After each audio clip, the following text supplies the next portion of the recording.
Halo, baik lagi di video saya. Kali ini saya ingin kembali mereview sebuah gadget, khususnya kamera action, tapi kayak bukan kamera action. Dan juga ukurannya sangat kecil, tetapi ketika digabungkan jadi seukuran kamera action pada umumnya.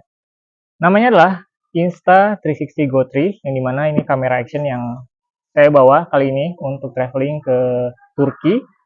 Dan ya, karena sekarang lagi gabut, mungkin jadwal pesawat yang masih lama sekali 18 jam jadwal pesawatnya, jadi saya buat video ini untuk teman-teman untuk mengisi waktu luang juga.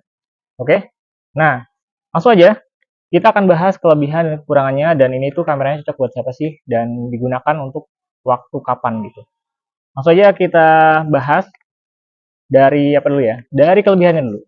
Nah, kelebihan dari kamera ini yang pertama adalah dia itu bisa dicopot, teman-teman. Nah, ini kameranya ya. Ini tuh bisa dicopot.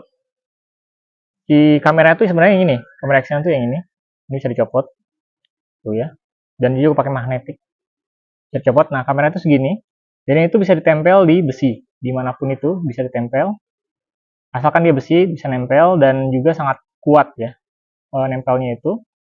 Dan kemudian ini baterainya juga bisa bertahan 45 menit untuk si action cam-nya aja. Tapi kalau misalnya kita gabungin ke HomePod-nya ya, HomePod-nya dia bisa bertahan kalau nggak salah lebih dari 4 jam kalau saya. Koreksi kalau saya salah. Dan kemudian kelebihan yang kedua, selain dia bisa dicopot dan bisa ditempel di mana aja, sehingga kita bisa mengambil gambar dengan angle-angle yang unik.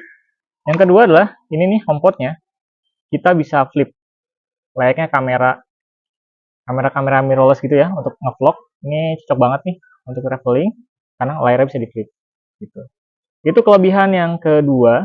Kemudian kelebihan ketiga, kalau misalnya kita beli kamera GoPro ya, kamera GoPro itu biasanya perlengkapannya cuma baterai sama kabel charger, udah. Nah, kalau ini perlengkapannya tuh lengkap. Kita dapat beberapa aksesoris yang menunjang kita untuk membuat konten. Seperti ini. Ini tuh bisa dipasang di topi, ya. Ini dijepit ke topi gitu. Nanti kameranya bisa taruh sini. Nih, saya contohkan. Nah, kameranya bisa ditaruh di sini.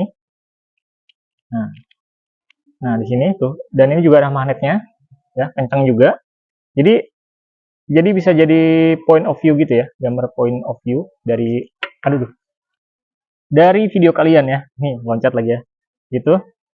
Nah, emang bukannya agak-agak ini ya, agak-agak tricky ya. Nah, untuk yang anti air sebenarnya ini doang ya. Ini anti air, bisa ke dalam 5 meter, dan ini cuman tahan cipratan aja ya. Dia belum waterproof untuk si HomePod-nya. Seperti itu. Selain itu, aksesorisnya lagi selain yang ini ya, buat di topi, bisa tempel. Kemudian juga ini ada ini nih. Ini sebenarnya kayak kayak apa ya? Kayak semacam holder, tapi bisa ditempel di kaca, di bahan-bahan yang bisa dia tempel gitu. Cuma saya belum buka karena saya belum butuh-butuh banget gitu. Jadi saya masih tutup. Khawatirnya mau saya jual lagi, jadi bisa bagus kondisinya. Nah, dan ini si Insta360 Go 3 ini, dia sistemnya itu nggak kayak GoPro ya. Kalau GoPro kan dia pakai ada di sini tuh ada penjepitnya gitu, harus pakai baut lagi. Nah, ini dia pakai magnet, teman-teman. Tuh. Ini kelebihannya lagi nih, dia pakai magnet untuk ngaruh si kameranya ke alat ini. Nah, untuk bukanya juga sama, ini harus begini dulu, dipencet baru dibuka. Nah, sama juga dengan membuka kamera kecilnya ini, pencet di sini, ini akan ngebuka, tuh ya, gitu. Nah, ini kedua, ini bisa ditempel, kalian bisa nempel langsung dengan HomePod-nya kayak gini. Nah, kayak gini, atau kalian bisa juga melepasnya dengan si kameranya doang, gitu. Ya, seperti itu. Dan misalkan kalau kalian kehabisan baterai nih, si HomePod-nya baterainya habis nih. Nah, si kameranya ini masih bisa berfungsi dan bisa terhubung dengan smartphone kalian kalau kalian ingin mengambil gambar dan ingin lihat reviewnya gitu. Nah, ini untuk aksesorisnya tuh cukup lengkap. Ini bisa ditaruh di kaca, di badan mobil gitu ya. Bisa di mana-mana. Nah, kemudian juga nih kita dapat ini nih. Nah, ini kayak kayak kalung, tapi dia juga bisa untuk naruh kamera kita, si action cam-nya. Nah, ini untuk ngecilinnya gini. Nah, gini. Nah, ini bisa ditaruh di dalam baju kalian. Bisa ditaruh di baju kalian, kemudian ini dilepas saja. Gini. Nah, kemudian ini bisa nempel gini. Tuh. Dan ini kenceng banget loh. Tuh. Jadi bisa jadi kamera tersembunyi untuk point of view di sini.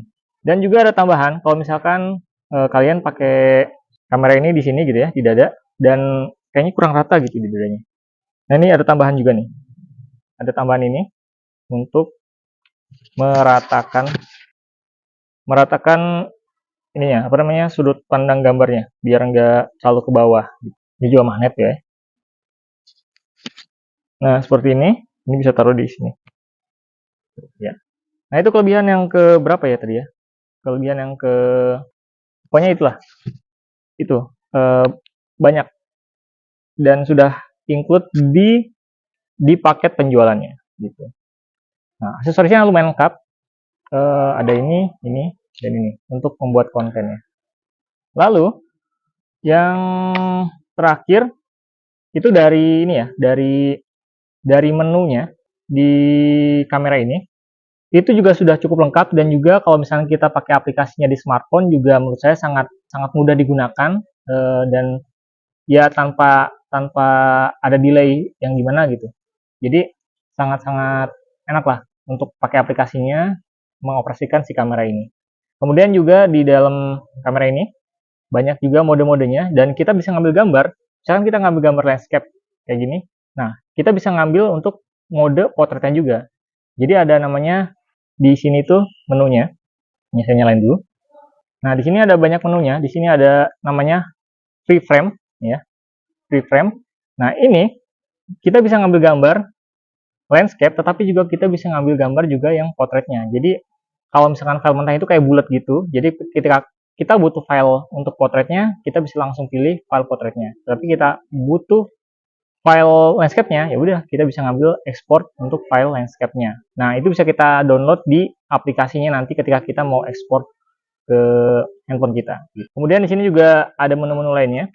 Ada time lapse, ada kemudian ada time shift, ada slow motion juga ya, ada loop recording, star lapse, dan interval HDR yang untuk fotonya, kemudian juga ada foto biasa dan juga ada video. Untuk videonya ini memang belum 4K, tetapi ya untuk sosial media sih menurut saya HD aja udah cukup gitu, Full HD aja udah cukup gitu. Itu kelebihan yang kelima menurut saya. Secara ini juga secara coloring gitu ya, untuk tone warnanya juga kita bisa pilih di sini.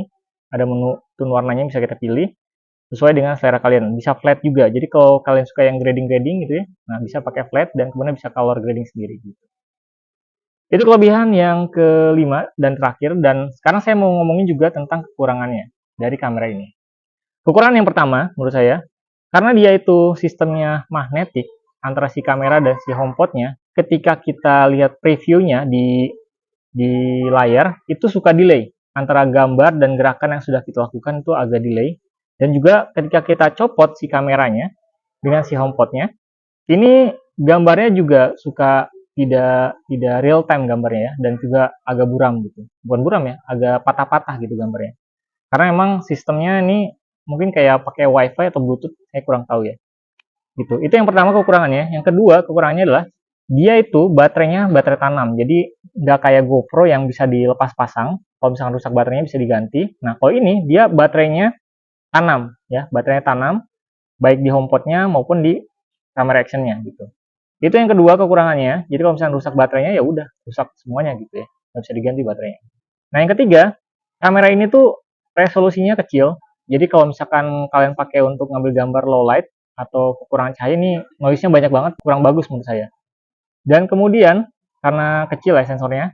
Kemudian yang keempat, kekurangan keempat adalah untuk si HomePod-nya ini dia belum waterproof, dan juga rawan banget kalau misalnya kebanting, ini pasti akan rusak ya. Akan rusak, akan pecah karena dia tidak tahan banting kayak GoPro untuk HomePod-nya. Tapi untuk yang si kamera action-nya aja, yang ini yang kecil ini udah waterproof dan juga tahan banting ya. Karena ada yang buat video tesnya itu tes banting, nah ini kuat banget gitu, kuat banget. Tapi untuk HomePod-nya enggak. Itu kekurangan yang keempat menurut saya dari kamera Insta360 Go 3 ini. Dan kekurangan yang terakhir paling menurut saya adalah ketika kalian mau transfer mau transfer gambar ke laptop. Kadang-kadang suka ada error. Dan juga untuk ngerekam gambar yang tadi itu bisa landscape dan portrait itu hanya bertahan mungkin 15 menit. Habis itu dia kadang suka overheating gitu ya. Jadi terlalu panas lah gitu. Mungkin itu aja untuk kekurangan yang terakhir dari kamera Insta360 Go 3 ya, 5 kelebihan dan 5 kekurangannya. Dan ini cocoknya buat siapa? Cocoknya buat kalian yang mau traveling, jalan-jalan kemana gitu ya, butuh alat untuk dokumentasi yang tidak mencolok perhatian orang dan juga kita bebas ngambil gambar gitu ya. Nah ini cocok banget nih. Makanya saya beli ini, walaupun bekas, tapi ini baru 2 minggu dipakai sama orangnya, terus dijual dan harganya alhamdulillah dapat murah, itu dapat harga di 4 jutaan kalau saya. Padahal harga aslinya itu, ini yang memori 64, karena memorinya itu ada yang 32, 64, dan juga 128. Dan memorinya juga dia, ini ya, tanam juga ya, nggak kayak GoPro yang dia pakai memori eksternal. Ini memorinya memori internal. Itu aja kelebihan dan kekurangannya dan kenapa saya beli kamera ini dan harga aslinya itu 6.500.000 untuk yang 64 GB. Kalau kalian tertarik, link pembelian sudah saya taruh di deskripsi di bawah dan juga kalau kalian mau ada yang ditanyakan lagi seputar kamera ini, boleh banget komen aja di kolom komentar. Saya Rikar, sampai ketemu di video berikutnya. Dah.